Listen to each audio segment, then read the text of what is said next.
नमस्कार जोहार। पूरे देश में लोकसभा चुनाव यानी कि आम लोकसभा चुनाव की घोषणा हो चुकी है। लोकसभा चुनाव की तिथियां जो हैं वो भी सामने आ चुकी हैं। कई राज्यों में के साथ साथ झारखंड में एनडीए ने अपनी सभी सीटों पर प्रत्याशियों की घोषणा कर दी है। इंडी गठबंधन ने भी लगभग 4 सीट के आसपास पर अपने प्रत्याशियों की घोषणा कर दी है। लेकिन इस बीच लोकसभा चुनाव के साथ साथ झारखंड के लिए सबसे हॉट सीट और सबकी निगाहें, पूरे राज्य भर की निगाहें जिस पर टिकी रहेंगी वो है गांडे का उपचुनाव। गांडे का उपचुनाव कई लिहाज से और कई मायनों से महत्वपूर्ण माना जा रहा है।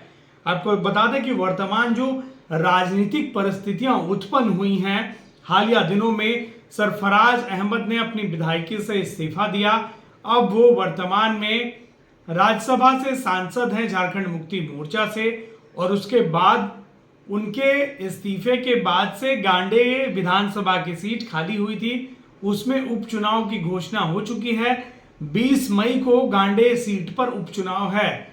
भाजपा ने प्रदेश के मंत्री दिलीप वर्मा को अपना प्रत्याशी बनाया है, उनके नाम की घोषणा भी जारी कर दी है।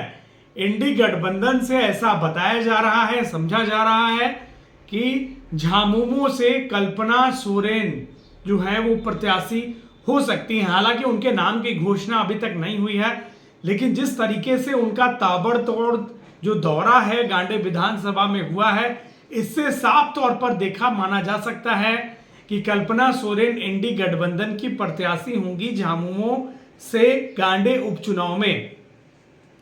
अब दरअसल अगर आप पूरे प्रकरण को देखेंगे, पूरे मसले को देखेंगे यहां पर, तो आजसू पार्टी जो है वो भी पिछले बार चुनाव लड़ी थी, 2019 का विधानसभा चुनाव, क्योंकि भाजपा और आजसू ने 2019 के विधानसभा में अलग अलग चुनाव लड़ा था।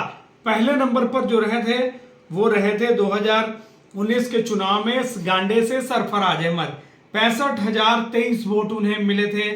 दूसरे नंबर भाजपा के जयप्रकाश वर्मा, उन्हें 56,168 वोट मिले थे, जो कि अब झारखंड मुक्ति मोर्चा में है जयप्रकाश वर्मा, जिन्होंने झारखंड मुक्ति मोर्चा का दामन थामा था इस आस में कि कोडरमा से उन्हें लोकसभा का प्रत्याशी बनाया जाएगा। लेकिन अब तक जो दृश्य सामने नजर आ रहा है, उनके सपनों पर पानी फिरता हुआ नजर आ रहा है। इंडी गठबंधन की ओर से कोडरमा लोकसभा की सीट माले के खाते में चली गई है, तो वो क्या करेंगे और उनके जो सहयोगी समर्थक हैं वो किस ओर जाएंगे, ये अभी देखने वाली बात है। क्योंकि उनका कहना है कि अभी तक इंडी गठबंधन ने यह घोषणा नहीं की है, लेकिन साफ साफ तौर पर यह देखा जा सकता है कि माले ने कोडरमा लोकसभा सीट पर तैयारी कर रखी थी और इंडी गठबंधन से यह सीट माले को जा चुकी है। अब तीसरे नंबर पर जो थे वो आजसू के अर्जुन बैठा थे, जिन्हें 15,361 वोट मिले थे। हाल के दिनों में अर्जुन बैठा ने अपने बागी तेवर भी दिखाए थे। उनका कहना था कि ये प्रत्याशी जो है वो एनडीए गठबंधन का प्रत्याशी नहीं है, ये प्रत्याशी बीजेपी का है। हालांकि लंबोदर महतो कुछ दिनों पहले जब गिरिडीह आए थे, हम लोगों ने उनसे बात की, हमारी टीम ने जब बात की, पत्रकारों की टीम ने, तो उन्होंने साफ तौर पर कहा है कि 5 सदस्यीय टीम गांडे विधानसभा का दौरा करेगी और जमीनी स्तर पर जमीनी हकीकत से रूबरू कराएगी आला कमान को, उसके बाद कोई निर्णय लिया जाएगा। लेकिन एनडीए समन्वय के साथ चुनाव लड़ेगी, उन्होंने ये भी कहा था। और अब ये तय माना जा रहा है कि कहीं ना कहीं आजसू से जो प्रत्याशी रहे हैं, जिन्होंने अपनी जमीनी स्तर पर तैयारी कर रखी थी, क्या वे खुलकर भाजपा के कैंडिडेट जो है दिलीप वर्मा, उनको अपना पाएंगे? आजसू का जो 15,000 वोट बैंक है, क्या वो भाजपा के झोली में जा पाएगा, या फिर वो भीतर ही भीतर घात करेंगे या बगावत करेंगे? आला कमान के ऊपर के निर्णय के बाद जमीनी स्तर के कार्यकर्ताओं ने हालांकि बोलना बंद कर दिया है।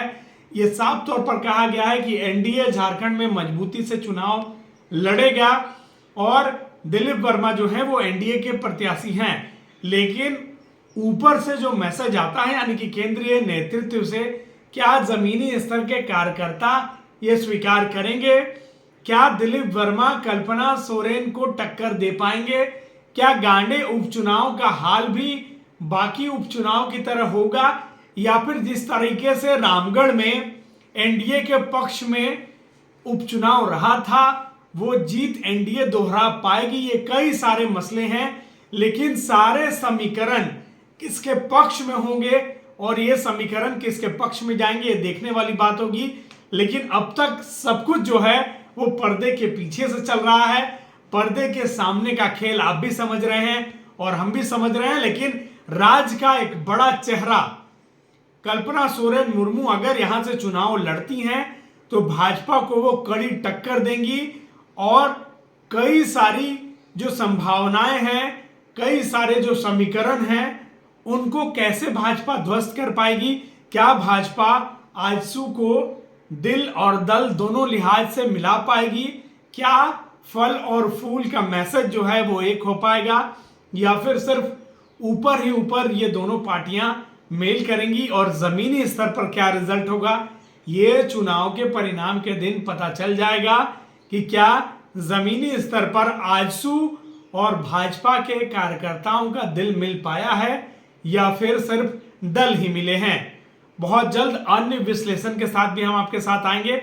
ये गांडे उपचुनाव को लेकर हमारा एक छोटा सा विश्लेषण था। तब तक के लिए नमस्कार, जोहार।